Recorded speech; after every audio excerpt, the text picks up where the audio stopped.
While the sight of fresh chorizo sausage is enough to water most people's taste buds, for Chef Randy Jones, it's how it made it to the chopping board that excites him the most. I call it the story behind the product. I think every single ingredient that we purchase has a story behind it. Motivated to tell those stories, a former Fairmont hotel chef and his wife Cindy opened up Mile 1 Eating House, one of the city's first regionally sourced restaurants here in Pemberton in 2010, with a large portion of their ingredients coming from family-run BC farms and fisheries. It just makes sense because of where we live here.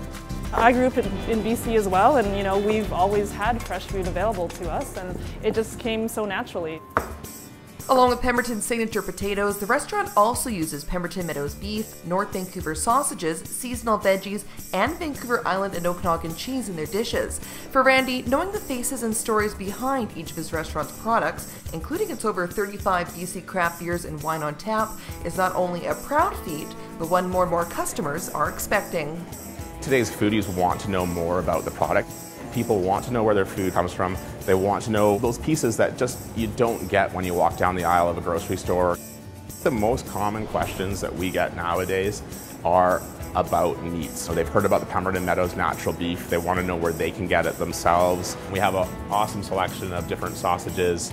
To answer and cater to those questions, the restaurant has also opened up a foodie retail shop and bakery, otherwise known as the Market at Mile 1, next to the restaurant this past spring, where customers can buy that very beef, along with daily fresh baked buns, natural juice, salt, and even soap from various BC producers. One of the products we have and that we're really proud of is our local tuna product. It's an ocean-wise, it's a sustainable product. Again, it's local off of our coast. The fishermen's on Vancouver Island. It's just a relationship that we've developed that we're really proud of.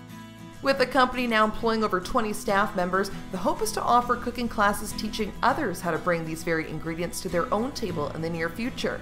However, for now, this foodie chef remains passionate about serving up and sharing BC's vast food selection with others, bringing a whole new meaning to comfort food at the same time. It's super cool how successful it's been. It just feels like the right thing to do.